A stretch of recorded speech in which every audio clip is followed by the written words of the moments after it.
A tremendous footballer who was hampered by injuries, Carlo Ancelotti was forced into a premature retirement at the age of 33.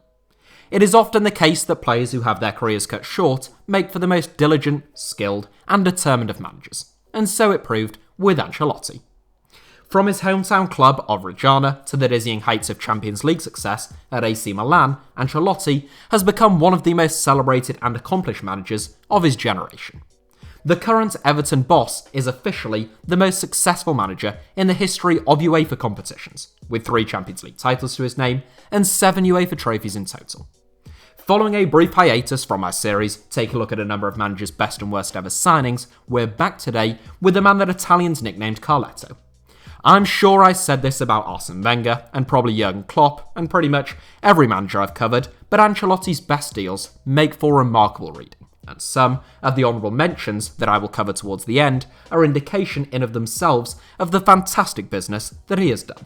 As ever, it's the best signings he made, not the best players that he has signed, and any player signed on his watch is eligible, even if there was outside influence from chairmen or directors of football. Without further ado then, here is my attempt to rank Carlo Ancelotti's 7 best signings of all time. Clarence Seedorf. It speaks volumes about the players that are up next that this man is only in 7th, since he is one of my favourite players to watch of all time. Though, as ever, you all know that I'm completely objective and strip all emotion out of these ranking videos like a true professional. I'm not sure if any of you follow either me, one of my colleagues, or any of the people from Football Daily on social media, but if you do, you might have noticed that there's an effort to try and arrange a HITC versus Football Daily 11-a-side game sometime post-lockdown. I've already stated that if that happens, I want us to draft in a few ex-pros, since I've always fancied myself in a double pivot alongside Clarence Seedorf. There's more chance of Liverpool winning a Premier League game at Anfield or Prince Andrew cooperating with the FBI's investigation, but hey, you can't blame a man for trying. Seedorf was already a very well-established player when he signed for Ancelotti at AC Milan, having won the Champions League at Real Madrid in 1998. In December 1999, Seedorf joined Inter Milan, but 2.5 years later, the club allowed him to join their fiercest rivals AC Milan in a player plus cash swap deal involving Francesco Kaka. Seedorf hadn't shown his best form at Inter, but it was still a bizarre piece of business from Inter's perspective, and an absolutely inspired signing for Ancelotti. A magnificent midfield all-rounder, Seedorf could play anywhere from in a holding role to as a number 10 or even out wide. He had a brilliant football brain, a sensational work ethic, and he was a fantastic technician. He went on to make 432 appearances for AC Milan, where he won the Champions League twice, and was inducted into the club's Hall of Fame.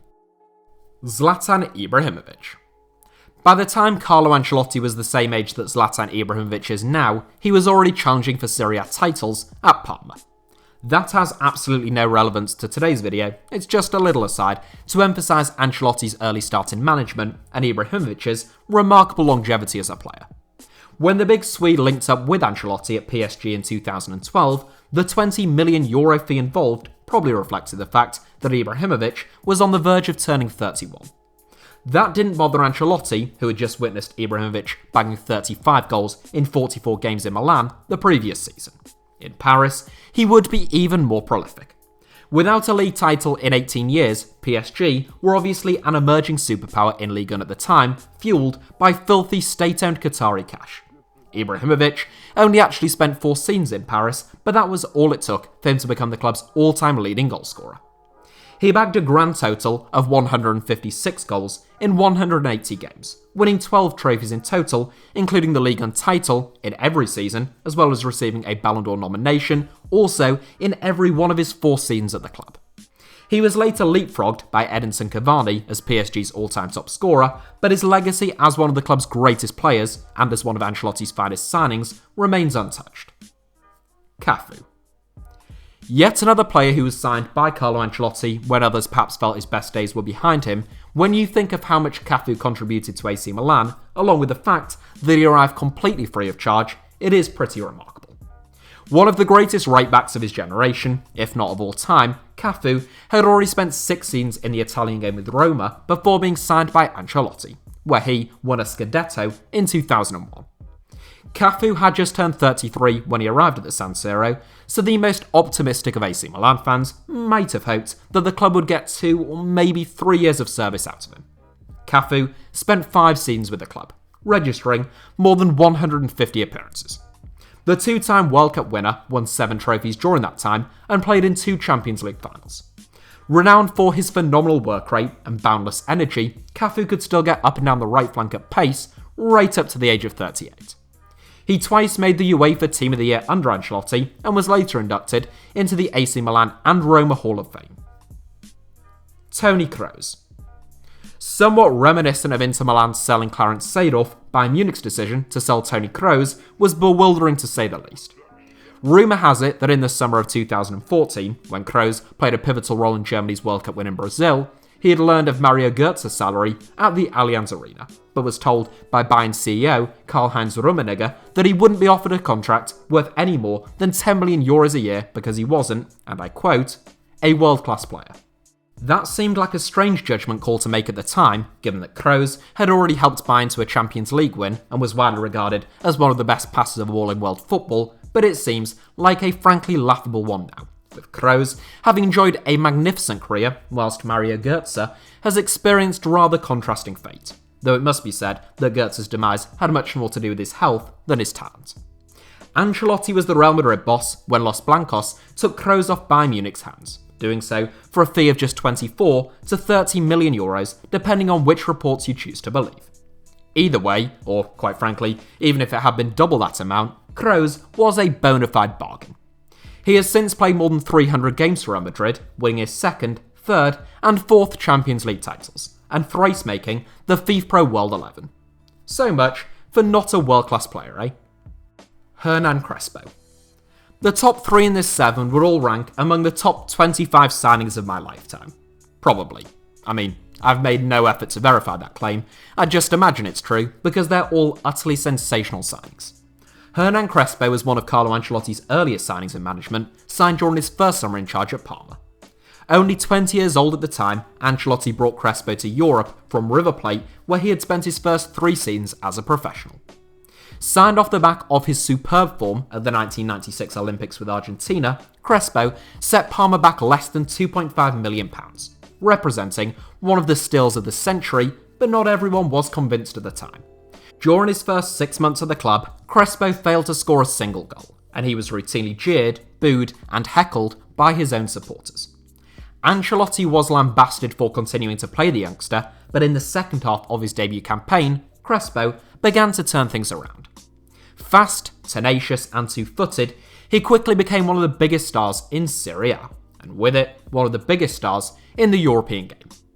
In his 3rd season, by which stage Ancelotti had left the club, Crespo scored 28 goals, followed by 26 the following year. That prompted a world record-breaking move to Lazio, and Crespo later went on to join Inter Milan and Chelsea. The fee, recorded at £35 million, was actually £16 million cash, plus Matthias Almeida and Sergio Conceição. A £2.3 million signing who scored 80 goals in 151 games and left for a world record fee, and he's only 3rd. Take a bow, Carlo. Lilian Thuram. Signed during the same summer as Hernan Crespo, during Carlo Ancelotti's first summer at Parma, Lilian Thuram added the finishing touches to a tremendous backline. In goal was an 18-year-old Gianluigi Buffon, the talk of Italy at the time. Parma legend Antonio Benarivo injected some much-needed experience at fullback, meanwhile Argentine international Roberto Sensini was accompanied by Thuram and Fabio Cannavaro. Parma came within inches of winning the Scudetto with a team built on that foundation in Ancelotti's debut campaign, winning the most games in Serie A, but still being pipped to the title by Juventus by just 2 points. Thuram had been a star at Monaco for the last few seasons, but it was in France's brilliant backline of the 1990s that he first shot to European prominence at Euro 96. Upon discovering that Thuram was available on a free, Ancelotti wasted no time bringing him to the club. And why would you? Aged 24, Parma had signed a generational talent without a penny having been spent. Rarely has a more impressive signing on a free been completed in the entire history of the sport. Across his 5 seasons at Parma, Thuram won the Coppa Italia, the Italian Super Cup, and the UEFA Cup, in addition to winning the 1998 World Cup with France, but Parma's remarkably talented group of players could never get their hands on the Scudetto. Thuram and Buffon both departed for Juventus in 2001, where they would win the Serie A title in their debut campaign, and would later be reunited with Fabio Cannavaro as well. Thuram's sale netted Parma more than €41 million, an eye-watering sum now, never mind 20 years ago. Not bad for a player who was signed for absolutely nothing. Honourable mentions. Before we come to top spot, I thought I'd give a quick word to some of the honourable mentions for this 7, starting with those who came closest to featuring.